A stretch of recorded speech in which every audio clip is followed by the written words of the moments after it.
Hi, I hope you guys are doing well. I'm doing I'm doing okay. I'm doing okay. Um this is my first video that I've recorded in I think a week, something like that. And before that it was probably another close to a week. I think in my most recent video I talked about my situation. I'm moving, broke up with my girlfriend, had to get a job, now I live with my mom again, so that means that I can't get financial aid money for college. So now, in this small window of time, I have to make as much money as I possibly can in order to pay for college starting in January. But there's more than that. But essentially, life is stressful for me. I haven't been able to record videos, and I want to talk about what I'm learning as I'm getting my way out of this stress, right? As I'm getting my life into order, and starting to experience pleasant emotions again. It's not that I haven't had any pleasant emotions throughout, because throughout I've made good chunks of progress, and it's hard not to feel happy with the work that you've done when you genuinely are working very hard. So it's not like I'm depressed or anxious 24/7, but I get there a little bit, not too bad. But what I really want to talk about is that progress. First of all, is happiness. Uh, like I was just saying, as I make big chunks of progress, it's hard not to feel happy, even if there is still a ton left to do. Um, if you make a good chunk of progress in a day, a good day's hard work, it's hard. Yeah, it's hard not to feel proud of yourself. It's hard not to feel like you did the wrong thing. I'm also starting to realize that happiness isn't entirely dependent on hard work, which I once thought it was.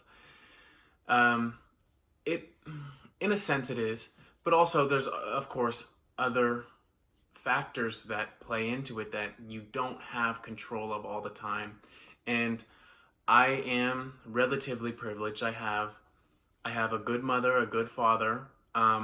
It's not like they're helping me get through college with their money, but I have somewhere to stay. I have support if I need it. My dad helped me move back in with his van. Like, I am relatively privileged. And I've sort of realized that since my life situation, my circumstances have never been awful, right? From my perspective, it seemed like happiness is entirely determined by hard work. And that's not quite the case. You can bring yourself from stress and depression to happiness through hard work, but you're also going to be brought back down into stress and sometimes even depression due to things that are completely out of your control, like what I'm talking about. I couldn't have possibly foreseen that my girlfriend and I would break up, that I would be moving back in with my mom, that I would no longer get financial aid, that I would need to make as much money as I can in a very short period of time in order to continue pursuing my goals of becoming a philosophy professor and going to college, right? I couldn't have possibly foreseen all that. And even though, yes, I am relatively privileged, that's a lot to be thrown onto one person at a time. And so, although I do feel as if I truly am doing every single thing that I can, I'm making every right decision to the best of my knowledge, right? If I don't have information on something, my decision making isn't going to be perfect. But with the knowledge that I do have, I feel as if the decisions that I'm making are about as good as they can get. And I'm working about as hard as I possibly can. From the moment I wake up to the moment I go to bed, I am working on getting my life in order. And I am still not quite completely happy, right? It's been 2 weeks since I moved back in, working as hard as I can, and it's happy or hard work doesn't make for an instant cure. As much as I don't think I ever thought it was an instant cure, but I thought that a lot of it was a mental thing, and that if you're just disciplined and do everything that you possibly can, like I said, progress is happiness, so you're making a lot of progress, so you should be happy. But when you still have so far to look ahead and see how much is left, right? Like, yes, I climbed a whole mile up the mountain today, but there's 100 more, right? So yes, progress is a piece of happiness, but if you have a lot of progress to make, it can still be hard to be happy. And you really just have to keep putting one foot in front of the other, keep doing anything you can, and focus on what you can control. That's really all that you can do. That's all you can do. And day by day, maybe not day by day, I don't think that each week or each day as I make more progress, I'm happier than the last day, because, well, yesterday I thought I thought I saw the light at the end of the tunnel, right? I thought, oh, I'm so close to being financially stable. I have a plan. I know how I'm going to be able to make enough money. And then today, I got hit with more news that and now it's going to be harder than I thought, right? And that's been happening to me throughout this whole process. As you think that you're about to be out of this drought, as you think you see the light at the end of the tunnel, you're sometimes just hit with more bad news, right? And that's just what you have to expect to a certain degree, right? Nothing's going to go perfectly according to plan, especially when there's factors that are out of your control, right? And for me particularly, there are a ton of factors in my plan for, well, let me tell you, my goal right now is to be able to go to college while not having to work at the same time, so I can put my entire focus into learning. And then I also want to be in student government because I want to develop my leadership skills. But in order to do that, I am going to have to, I just have a lot of work to do. Essentially, I have a lot of work to do, and there's a lot of factors that aren't in my control, like how much money I get for my birthday coming up, and how much money I get for Christmas, and if I can sell my computer, and for how much I can sell my computer, and a bunch of different things like that, that it just piles stress onto you because it's unknown. It's chaotic. Well, you don't know what's going to happen. You don't know if you can make it. It's not like you're looking ahead and you're like, oh, I just have to do these 100 things. It's a lot, but if I just do these things, I know I'll make it. That's not the case. And that won't always be the case in life. Sometimes you're just going to not know if you're going to be able to achieve your goal. Sometimes it's not up to you.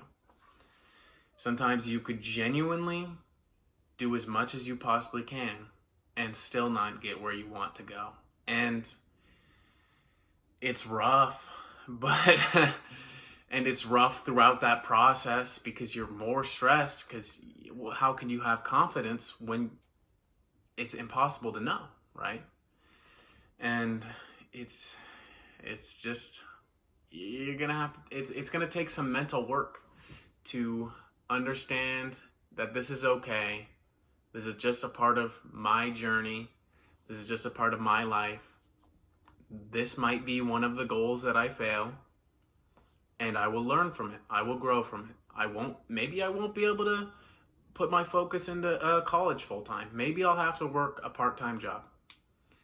And maybe I won't be able to be as deep of a thinker because of that part-time job, which is why I don't want a part-time job, because I know how I know how depressing jobs are. Regular jobs that don't challenge you, where you're just, um, right now I'm working at a gym and just greeting customer or members, and it's depressing. It's depressing. People aren't nice. People don't look up. People don't look me in the eyes. People don't say anything. They don't respond. It's depressing. It is. It makes me more of a shallow thinker afterwards, because all those other people who are shallow thinkers, I had to just spend a bunch of time around. And that's why I don't want to work when I'm in college. I want to have good critical thinking skills so I can genuinely get the most out of it.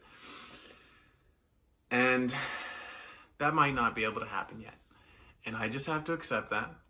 And whatever goal you're working towards, if there's a bunch of unknowns, unknown variables, unknown factors that go into the success of that goal, you should start right now accepting that you might not achieve it. That doesn't mean don't work as hard as you can to make it happen. That does not mean that. It means maybe have a backup plan. Know what you'll do in the scenario that you don't achieve that, right? And then that will bring you a little bit more peace. It means knowing what lies ahead if you don't achieve that goal, right? So if the contingency occurs where you don't achieve that goal, you at least know where to go from there, and you're not thrown into chaos once again. You'll at least be somewhat prepared for a situation that you hoped didn't happen. And I find that even just preparing for these contingencies that might not even occur, right? Like, it's still possible that I achieve my goal. But if I plan ahead for failure, for possible failure, then I feel more at peace. And when I feel more at peace, my mind is working more effectively and efficiently, right? Because stress inhibits your ability to recall information, your ability to do anything, to perform well at anything, right? So if I plan out for the scenario that I do fail, I feel more at peace, and I'm able to work towards this goal and make it less likely that I am to fail, which seems backwards. It seems that planning for failure and it's not accepting defeat, but I feel as if people look at it as if it is accepting defeat when it's not. It's just preparing. It's just planning ahead, and it's just understanding that it is possible that you fail, right? You're not Superman. You're not God. You're not Jesus. You're just a human. You're just a person, and you tried your best. And now you still move forward after failure. But if you don't plan ahead, you're going to get stuck at that failure for a little bit. You're going to be feeling down. You're going to be feeling depressed. If you did not prepare yourself mentally for that, and more so, not even like I said, not even just mentally, like you actually prepare by like writing out a plan in what you'll do in that case scenario. But specifically when I'm talking, if you're mentally prepared and you accept this might happen, it's not going to be as depressing when it happens, right? You'll be like, okay, I knew this might happen. Kind of sucks, but let's move forward, right? That's a much better scenario to be in. And every day I journal, right? I write for probably 3 to 5 to 6 hours, depending on how much time I have. And in that time, a lot of that time goes to like, okay, what do I have to do? What do I have to do? What do I have to do next? What do I have to do next? And that's a stressful part, right? But as I progress through my day and get through some of the things or the tasks that I need to get through, then my anxiety gets relieved a little bit. I'm not going 100 miles per hour. I'm able to think clearly, breathe a little bit deeper, and then I'll think, okay, it seems like I might not be able to do this. I plan ahead, and then I feel better. And it's worth doing. If you're in a situation like mine, if you're not 100% sure that you're going to succeed at what you're trying to succeed at, just think ahead, right? That's all you can do. All you can do is prepare for whatever life is going to throw at you. And life might throw failure at you. So, thank you guys for watching. I hope you have a good day, and I hope you get some good use out of this advice and storytelling.